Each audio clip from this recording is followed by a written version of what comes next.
Welcome to Oncology Revolution, where science meets care to transform the cancer journey. We explore evidence-based strategies to enhance quality of life, promote longevity, and empower patients and professionals to thrive beyond cancer. Hi, everyone. My name is Diana Ferreira. I'm a certified lifestyle medicine physician and a lecturer at the European School of Lifestyle Oncology. I'm also a lymphoma survivor. And today on the podcast, we have JC Rodriguez. I'm not sure if I'm pronouncing it correctly. JC received his master's from Ball State University and is a certified clinical exercise physiologist and cancer exercise specialist. As an academic, professional, and published researcher, JC understands the physiological benefits of exercise in the human body. His goal is to help individuals reach fullness in health by regaining control over their body and quality of life after cancer. Welcome to the podcast. So excited to have you. Thank you so much. It's an honor to be here. I really appreciate it. Thank you. So let's dive in. And I would love for you to give me your take on why exercise in oncology. I know it's a big topic, but we have been increasingly discussing the role of exercise in oncology. It's not widespread knowledge yet. So, why should we care about exercise in oncology? Yeah, exercise oncology is a pretty new field, but we've learned so much about it. And there's so much that exercise does for cancer survivors. It impacts tumor biology, so the tumor microenvironment, so it changes the tumor basically inside out.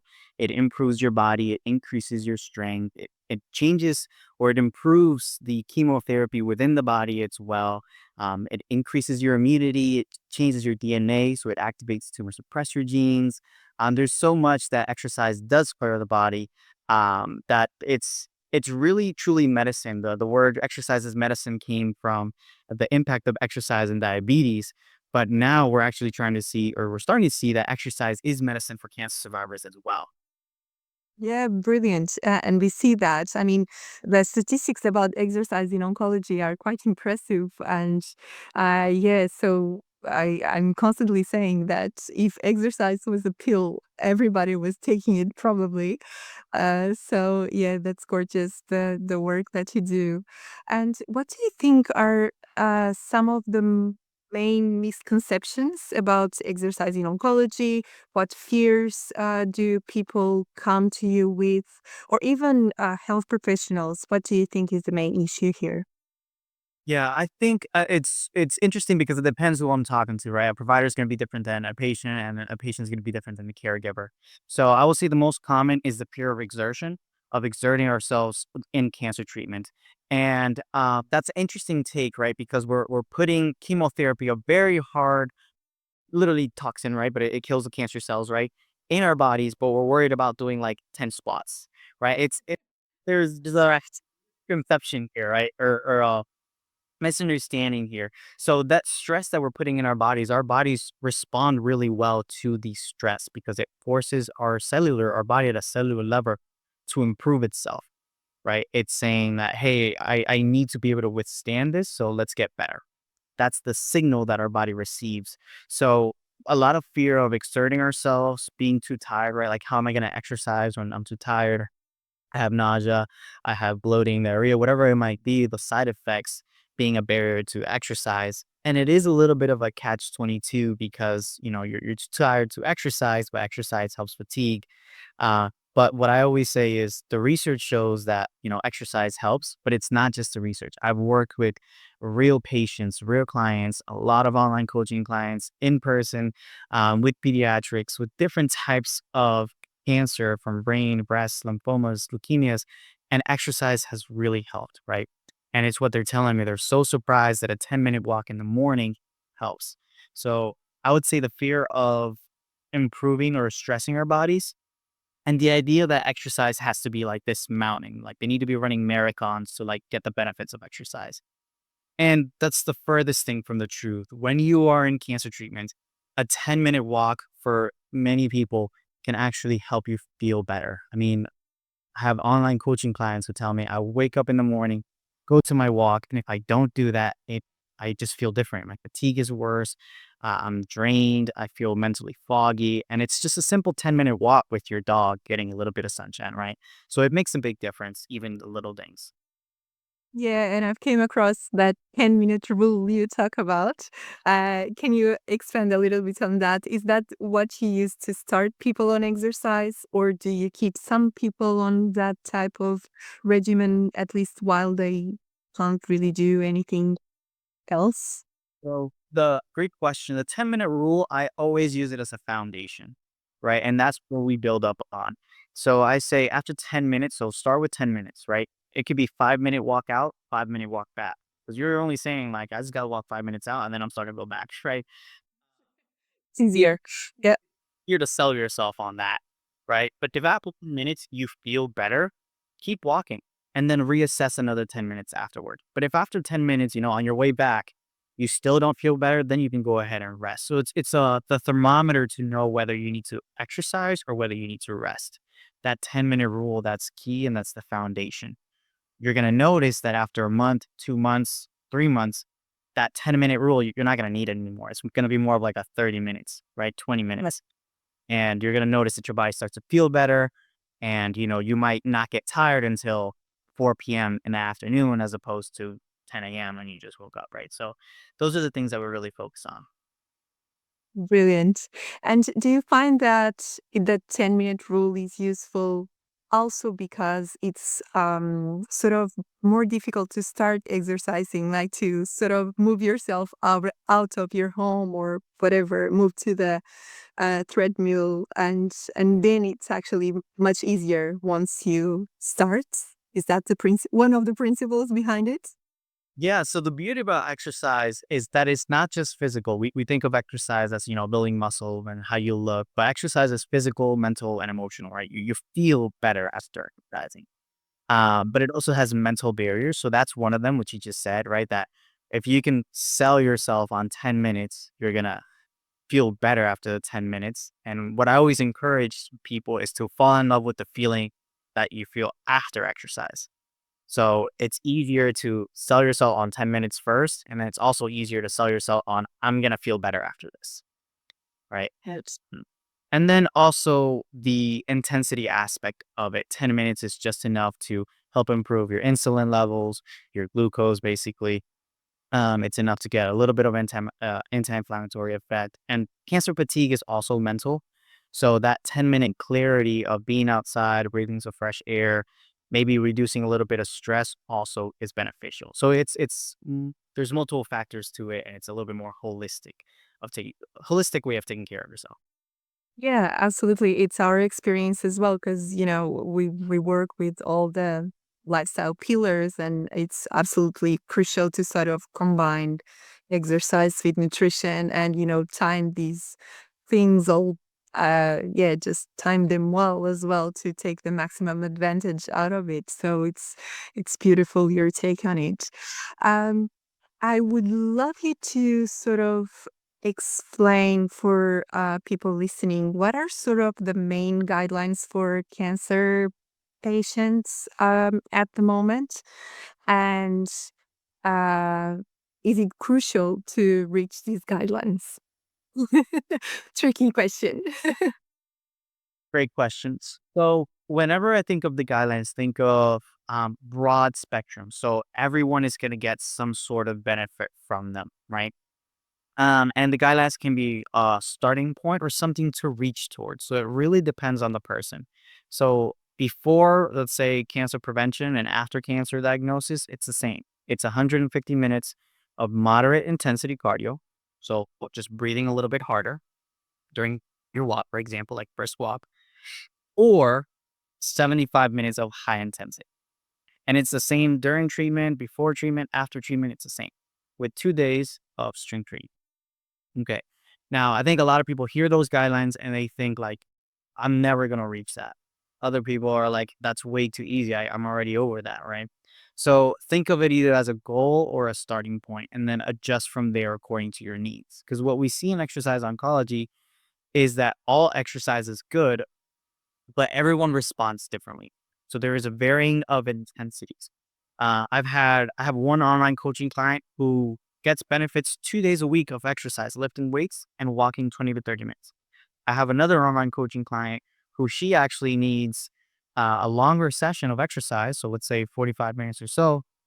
And she responds way better to just strength training than with the cardio itself. So it's important to view these guidelines as we see the most benefits from everyone within these guidelines, but it can vary from person to person. Some people might need 90 minutes of cardio. Other people might need 150 to 200 minutes of cardio a week.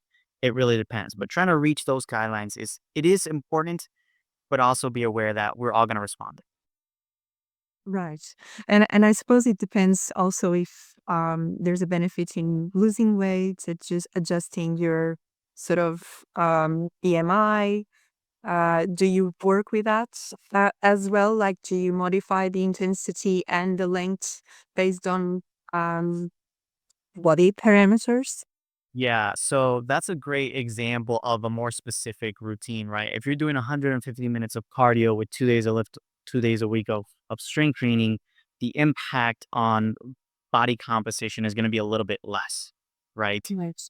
So you would want to have more weight training, not necessarily less cardio, but definitely more weight training. You want to focus on being in a calorie deficit, particularly because when you're in a deficit, you're going to be losing. It's easier to lose muscle. So you want to counteract that muscle loss with more days of strength training, right? So it does change. And that's a great example. When we're looking at body composition, there's a difference between health and body composition, and at least in terms of the guidelines of things. So it's a little bit more focused and muscle building programming for that. Okay, brilliant. And I was wondering if you could also touch on the differences between these different types of exercise, because I guess for many people, there's a bit of a confusion about, what's aerobic exercise, what's strength training, what's um, um, balance training, what is flexibility training. Can you just touch on all of these types of movement and give us your take on that? Yeah, so I always like to say all exercise is good, but not all exercise is targeted for your goals and your health and your fitness, right? So it's important that whatever your number one health goal is, you get on the right vehicle, right? If I want to build muscle and I'm running every day, am I going to build some muscle? Very little. It's not the best avenue, right? And if I want to build my heart health and I'm lifting weights, it's not the best avenue either. So you want to make sure you're getting a little bit of both depending on the scenario. But cardio is more of a repetitive motion that constantly is keeping your heart rate up. So even if you do hits, for example, which is really high intensity, so where you can't even speak, a lot of these programs, it's hit training, but it's not, right? You hit is where you can't even speak during your training session. And then you rest. During that resting period, you're still breathing hard. You're breathing in and out really heavy, right? So that's a cardio-based exercise. That's not for building muscle. That's not for building bone health. That is for your heart, right? And strength training, it's really focused on challenging the muscles. So many people grab some like dumbbells and they go quick with it. That's not challenging their muscles. If you're breathing heavy throughout it, I mean, you're probably not really challenging your muscles enough. So you want to have a weight that really adds force to the muscles so it can grow strength, it can build muscle, it can strengthen the joints, right? So usually that's more weight focused, whether that's body weight exercises, free weights, or machines. Right. And in terms of the benefits you can expect from different types, when is it more important to actually have, good strength training? When is it more important to have, high intensity training? How do you sort of decide that for each person? It really depends on cancer treatments, and the health goals. So, for example, if somebody's, lower BMI, they're struggling with fatigue, you're starting to think more muscle wasting. So that muscle strengthening is going to be more focused. So muscle building and strengthening is going to be a bigger focus, particularly with prostate cancer survivors where they're on hormone therapies, right, that affect their muscle loss a lot more. It's more important for them to start weightlifting, than do cardio. And there's some studies that show, I think Newton et al. in Australia, because Australia does a lot of cancer research, shown that particularly in prostate cancer survivors, it's more important for them to lift weights than do both. They're still gonna eat muscle mass, but to get the optimal effect, it's just weightlifting. So, I mean, I look at the cancer type, their medications, what medications they're on, particularly in treatment or even out of it, because a lot of cancer survivors can still have preventative care in that sense. So I look at medication, where their health is at. Usually, muscle loss is a big one, so strength training is a little bit more of a priority, because it's a lot easier and more accessible for people to just get their cardio frame walking, rather than pick up a dumbbell. It's like, what do you do, right? Just Yeah. be a little bit more focused.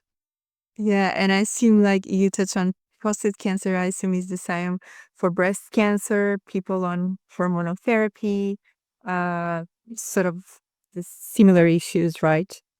Yeah, yeah, similar in that case, yeah. Women Right. are a bit different to it, just because the hormones, they carry fat differently and things like that, so they respond a little bit different. They need a little bit less weight training than men do in terms of response, which was interesting. Just, but yeah, Okay, brilliant. And so in terms of you touched on that already, in terms of exercise for different types of cancer, what are the main challenges you see? And I'm thinking about different types of cancer, and first thing that comes to my mind, for example, is if you have colon cancer and a colostomy bag, for example, how do you sort of um, yeah, just go around these sort of issues and feel comfortable enough to be able to exercise and without being worried with, all your limitations and yeah, what's your take on that? yeah. So there's a difference between contraindications and working around limitations, right? So contraindications is the things that you should definitely never do. Right? And working around limitations, maybe it might be more adapting to your body and your exercise routine. So what I do with all my online coaching clients is that I basically my job is to adjust their workout to the when I say new body, right? Because a lot of cancer survivors going to struggle with like this new that they have to work through the different aches and pains. So I adjust the workout routine to them. In the case of colorectal, if somebody has a colonoscopy, you just said it. Colostomy, yeah, yeah. Colostomy bag, yeah, yeah.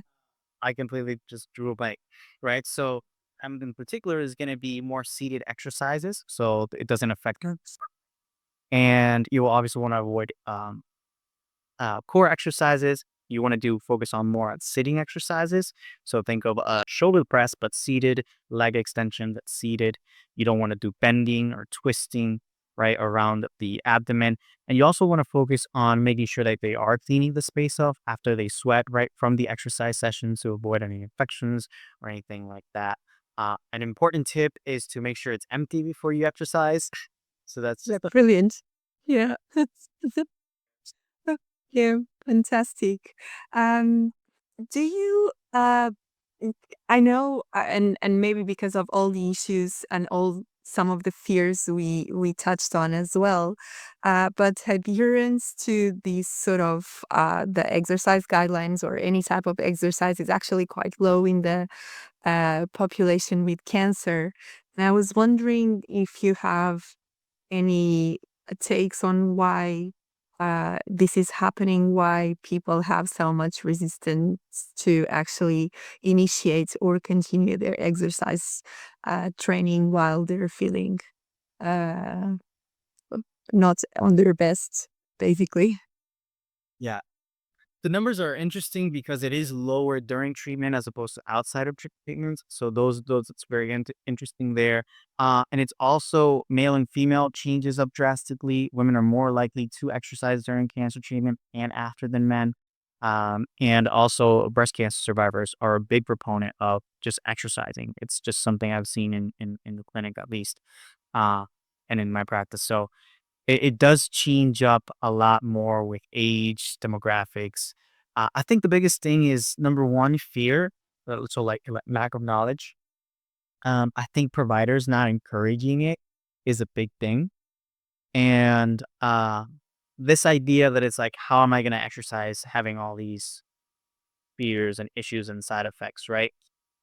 So it's always best to start exercising during treatment and even before treatment.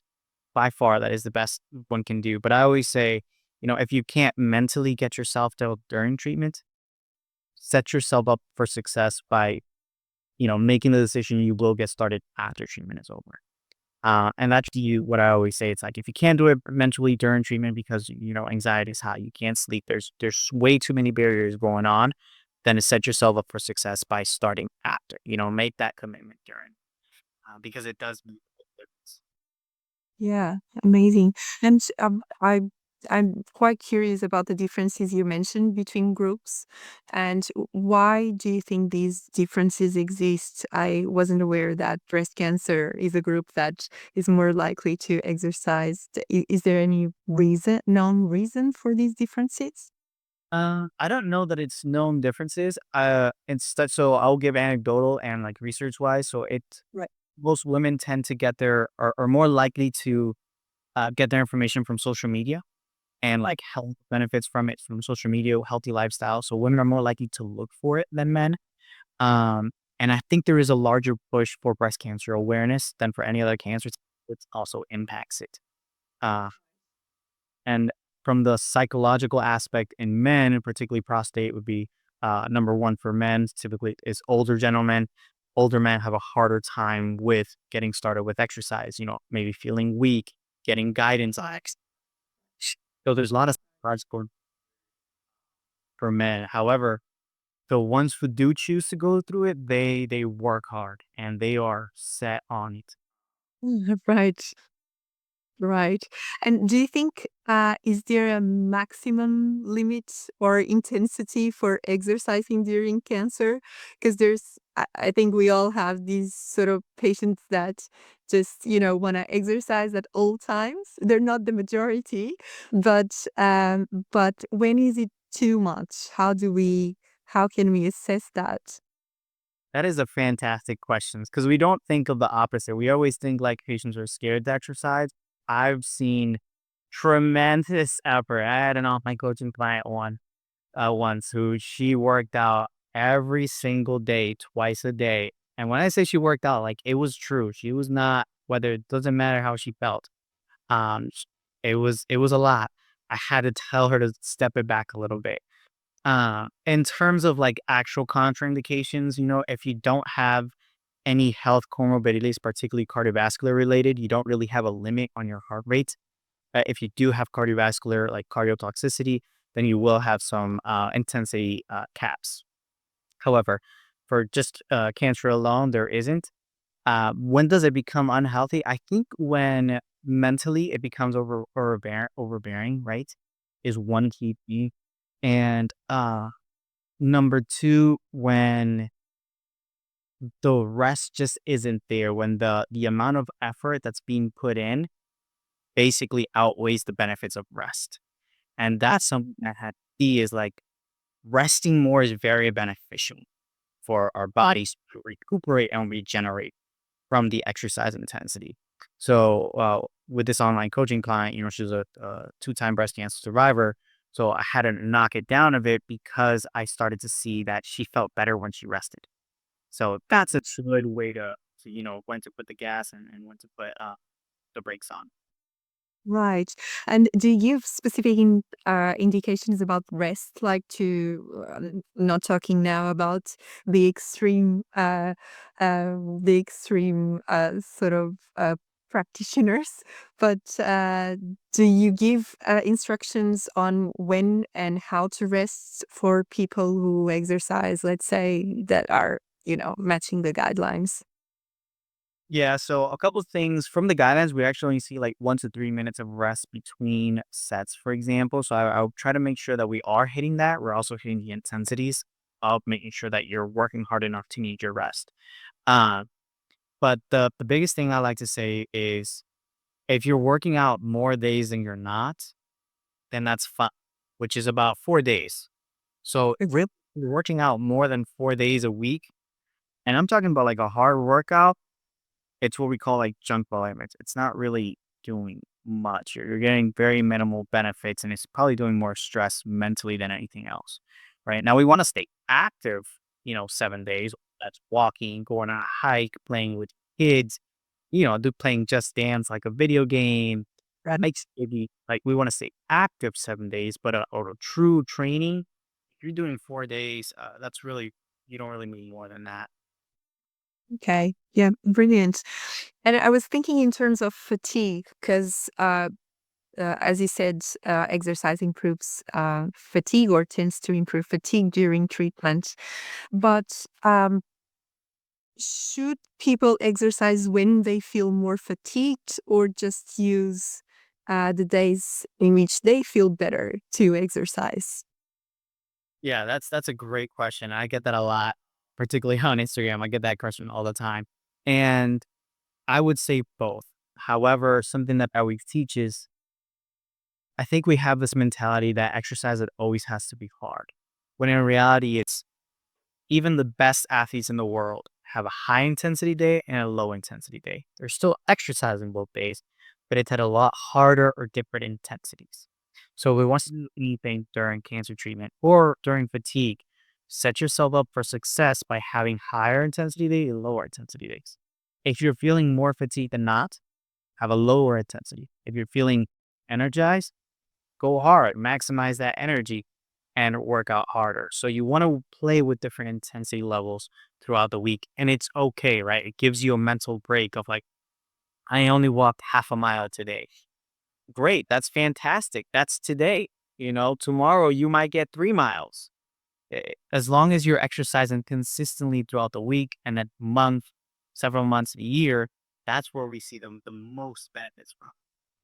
Amazing. And do you have, I'm just thinking because you're giving examples of your clinical practice and your patients, do you have like particular cases in which, you saw a really great progression in terms of exercise and fatigue management or any side effect management, because actually exercise is so important to managing almost all side effects of chemo and radiation, so it's really interesting. It's really, yeah, it can be used almost for everything. So do you have any sort of clinical cases you can share with us in terms of really improving their quality of life and symptoms? Yeah, I mean, honestly, you could probably just pick a symptom and then pick anything. And I can probably give you a scenario with the client. It's more a matter of so we'll go with a lymphoma, right? So I was part of a lymphoma research trial on exercise on lifestyle, and then I've also had online coaching clients as well that have had lymphoma. And she was she was around, let's say, 27 years old, right? Um, and she no previous experience of exercise. So this person was not a regular exerciser. Just got diagnosed with lymphoma at a younger age, and uh, was not sure whether she was going to start exercising during treatment. Which, like I said before, it's not an easy choice. It's the best choice, but I understand if somebody's not ready for it. She ended up, she ended up saying, "Okay, I'm gonna get started, JC. What do you got for me?" Right? And her biggest comment was number one, she felt stronger than she ever had before. Right? And number two, even though she still struggled with fatigue, she her some of her proudest moments were when she went to the clinic and she was able to tell her oncologist that she felt better because she could see the shock the oncologist had. Right? Right. Yeah. And her oncologist now sees a bunch of different patients, and then it's just like, "Oh, you're okay? Like, what is going on here?" Right? Right. Yeah. That was her take on, "I'm actually doing really good. I'm doing much better, than what I thought I was." So, was she perfect? No, but she was doing very, very well, and she could see it through these little glimpses. She started off with a 10-minute walk in the morning. She'd walk her daughter to school. That was like she needed to do that. That was her get to it. And then she followed the programming I gave her. And those two things, just to walk in the morning to help with just mental clarity, spend time with the daughter, the peace of mind, and then the exercise programming is what helped her improve drastically to our dream. Yeah, that's really interesting. And the fact that she was, mm, walking to her daughter's school and just, um, can you, or is it easier to actually fit the exercise in people's daily routine in which you actually don't think of the exercise as exercise anymore, I suppose. It's just like you need to do that task, but it's actually not, typical exercise or the way people think about exercise, as you said before. Yeah, so I like to say when in treatment, movement is exercise, right? So you're walking your daughter to school, that's exercise. Daughter, dog, outside, that is what your body needs, right? Once you improve your fitness level, now you need actually training routine, right? But for getting those little bite-sized exercise, those exercise snacks, right? Yeah. Uh, I always look for something that they're already doing or something that motivates them, something that's meaning to them. Right. So for this person, it was walking their daughter to school. I had another patient who, uh, let's say breast cancer. I think she was breast cancer survivor.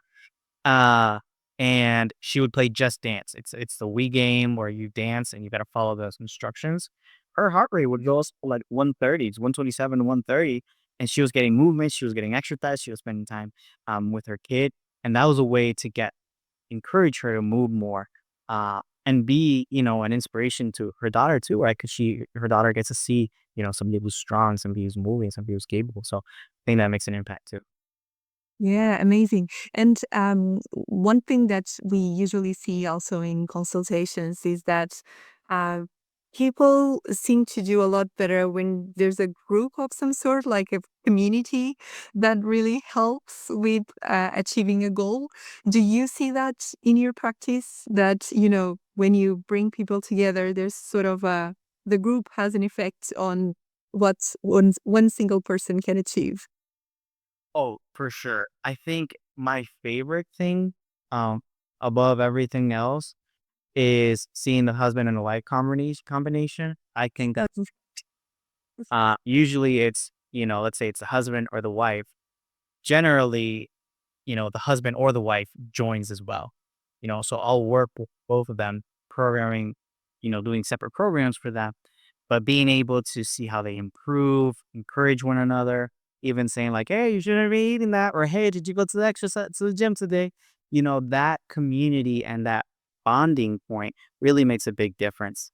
Today I had a coaching client who it was funny because her husband was working hard, and I was looking at her in the background, and she was just, like, clapping, right? And I could tell that they're older clients, and I could tell that he felt kinda like, "Okay," you know? So seeing those little moments is probably my favorite, but it makes a big, big difference for sure.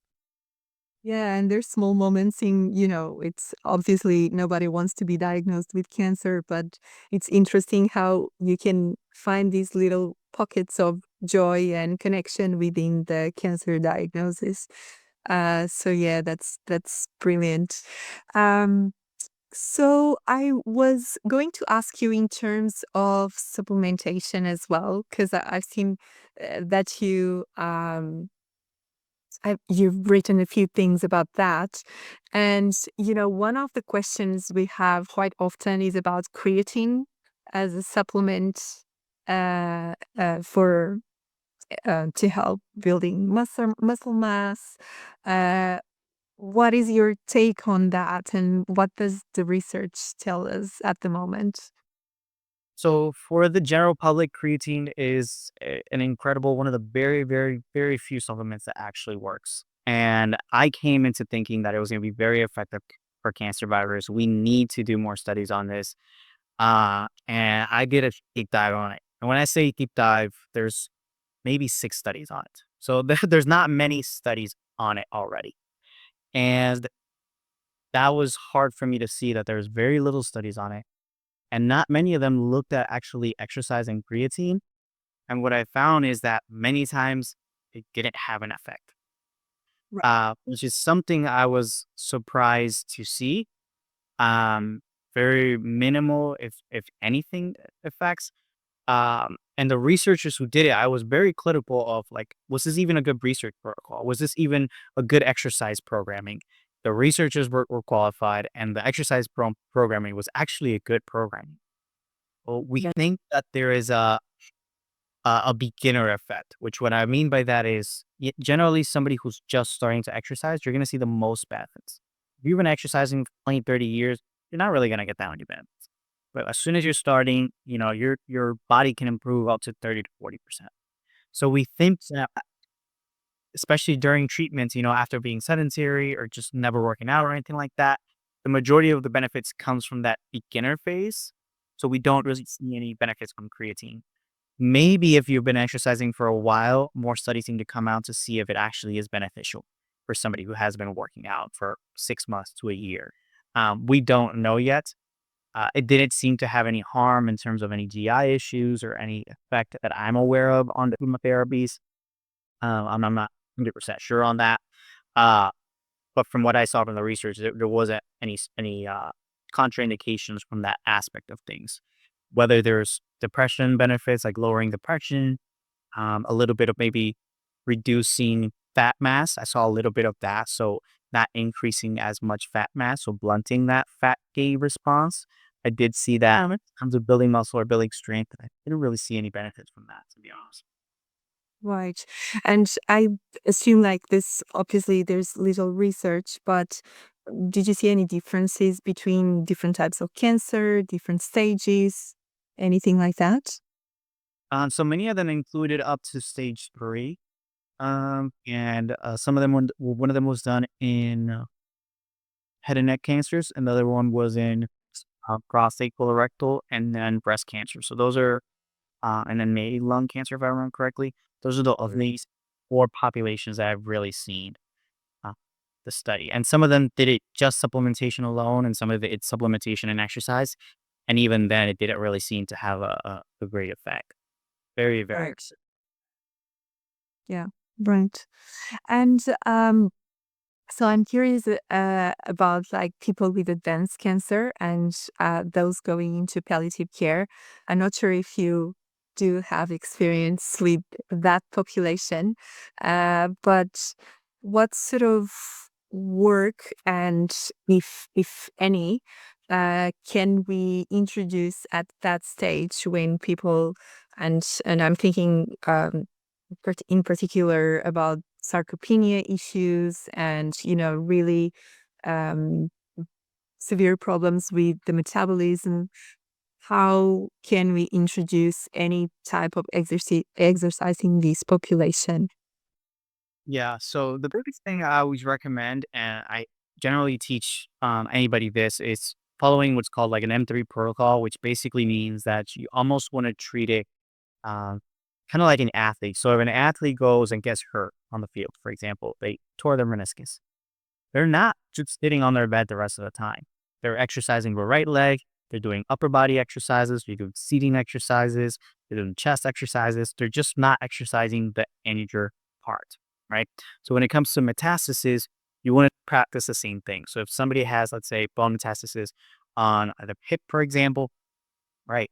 Then we would do seated exercises and we would do exercises that don't incorporate the hips. So no squatting, no deadlifts, right? Anything that takes stress away from the hip bone. So a leg extension works fine. You don't want to do a leg press because that puts pressure on the hip. So you're basically working out other parts of the body that don't incorporate the metastasis or the area of which has metastasis.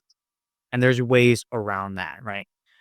So that's the most important part that you're working out, other muscle groups that are not in the area where metastasis. Um, Yeah, right. You're gonna have, your increase in muscle mass. You're gonna have lower fatigue, and there's a couple studies that have shown that it increases, survival and quality of life. So it increases lifespan a little bit as well. Right. Brilliant.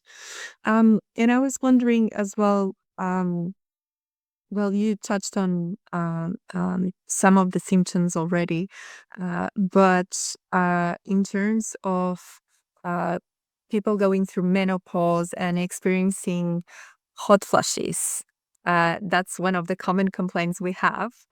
And uh, what's your experience with that? What type of exercise is sort of more adequate in this particular symptom? Because it's one that I find quite difficult to manage, actually. Yeah. So the biggest thing is making sure it's a moderate intensity exercise. So staying away from that higher intensity exercise. And it's basically kind of helping with that thermal regulation, so that body regulation during the exercise period. So making sure it's moderate intensity, kind of continuous, even lighter end of exercise. Uh, and then weightlifting, right? So weightlifting helps build more muscle. It helps kind of shut off some of that fat gain response a little bit. So strength training and lighter to moderate intensity cardio and Okay. Yeah, brilliant. And I was wondering also about depression, because we know exercise is quite crucial to reduce symptoms of depression and anxiety. Um, but it can be quite challenging to, um, sort of negotiate with someone with depression to start exercising. Do you find there are any strategies that can help when people really lack motivation to even, get out of their bed? And I'm talking about really severe cases, obviously, but yeah, I mean, when we really lack motivation, it's not only physical fatigue, but it's just like a mental and emotional barrier as well. Um, is there any way to sort of make it easier for us? yeah, I think depression is a hard case, just like fatigue, because it's gonna vary in severity, and it's also gonna vary on um, let's say commonality. So how common it is. So somebody with a stage 4, up to 70% of people can have go undiagnosed with depression, for example, and their cancer could be 20 or 30%. So I think the diagnosis of it is very important, right? Because we want to treat this at its core. I think it's very easy, particularly nowadays, where it's like you just need to exercise and it's going to cure your depression. That's said by somebody who's never struggled with because it's extremely, extremely hard to exercise when you do have depression, right? So I like to say it's the combination of both rather than you just need to exercise. I don't think it's fair to think that, oh, you're going to exercise, it's going to cure it. I don't think that's fair. Somebody who really struggles with it, I've had cases where you can't get out of bed and Right. a 10-minute walk did great for them. They have it up for 3 weeks, right? Yep. So making sure they are getting diagnosed and they are getting the mental health help that they need and they require alongside with exercise is the most important thing. Uh, Depending on the severity, I refer to um, psychiatrists in oncology first, psychology as well, and then I pair it up with exercise. So I don't say the third line of defense maybe rather than the first in the severe case, and I think that's important. Yeah. And I guess in those cases, community would also be super important. I mean, it would be easier to exercise with someone else or to move with someone else than moving by yourself, I would imagine.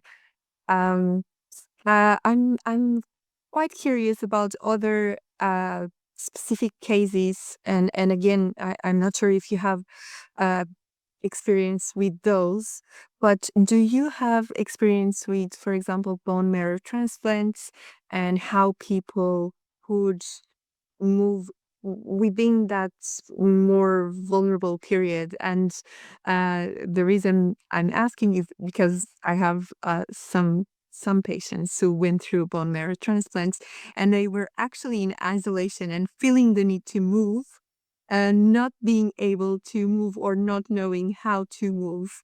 And so, in those cases, do you have any strategies or advice that could be useful?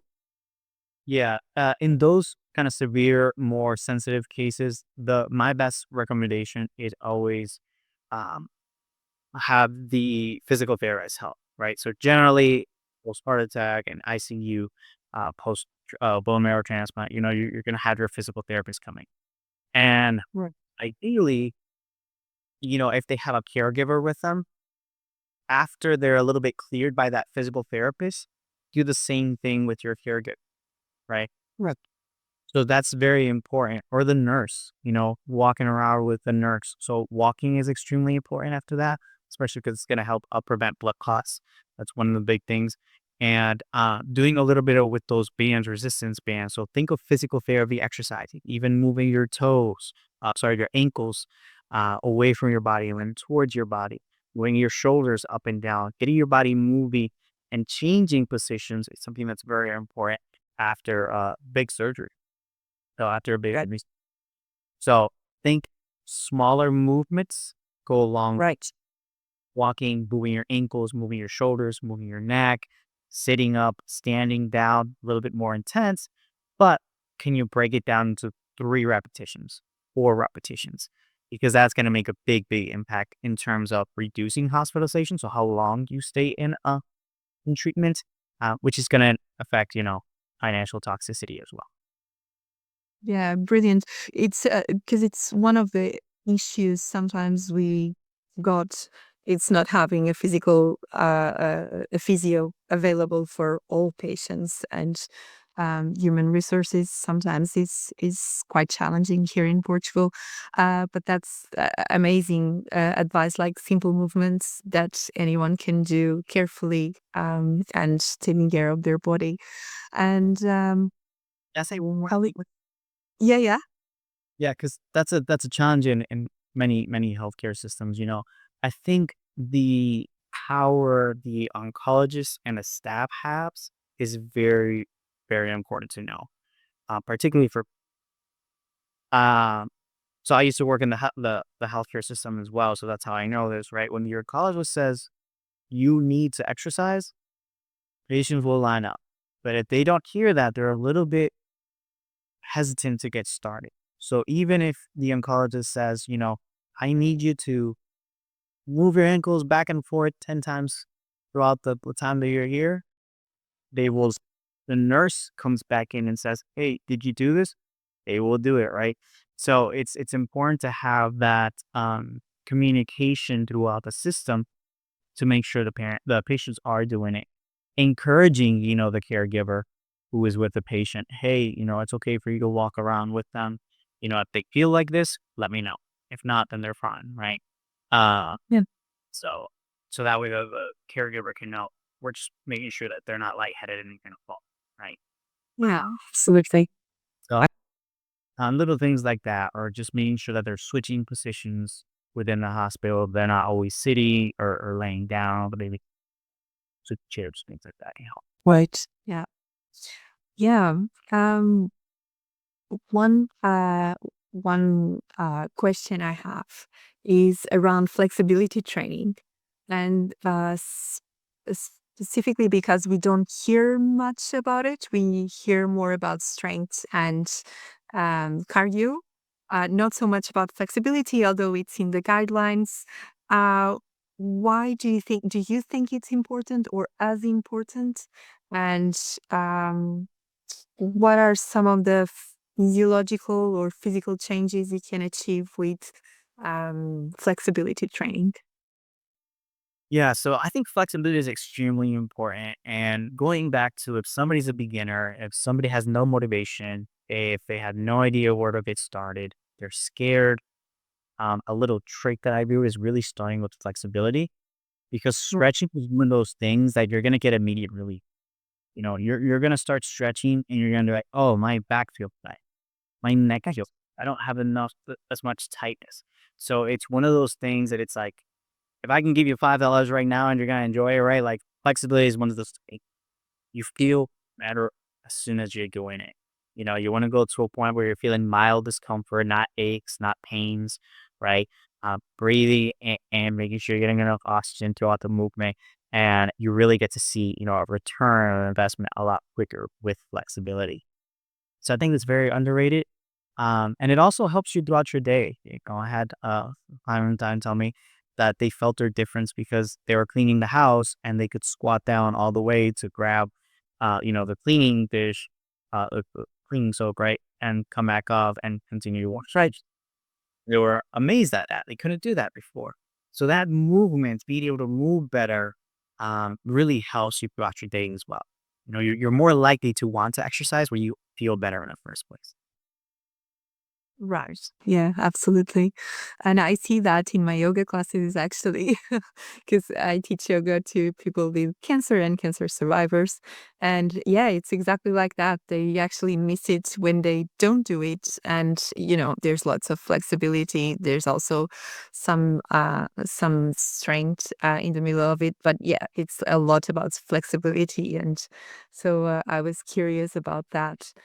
Um, yeah, so I don't know. I would love you to, if there's anything, because we're coming to the end of the podcast, if there's anything that I didn't touch on you would like to bring on, I would, yeah, feel free. Yeah, I think the one thing I want to leave, and encourage people to do is really to ask questions. I think a lot of times survivors can feel like they're a burden if they're asked their oncologist, or like they might be dumb, or like they don't have that trust, or there's just so many barriers to asking questions. But I really want to encourage you, they're on your team, they're on your side, ask for a referral, ask for a dietitian, ask them about supplements, ask them about, what you're eating. They might have a great response, they might have a terrible response, but they know the specificity of your treatment, which, the random person on the internet does not know. So they're gonna have some better advice for that. And I try to do the best that I can answering questions, on Instagram. You know, if you have any questions, feel free to ask some questions. It's free. I love answering questions because I know that, exercise oncology isn't in every hospital. So feel free to reach out to me with questions. I try to give a great response, an in-depth response with what I can. And definitely ask your oncologist and get your team involved. Yeah, absolutely. Thank you so much, JC. It was a pleasure to have you on the podcast. And I'll say goodbye to our viewers and listeners, and I'll see you next time.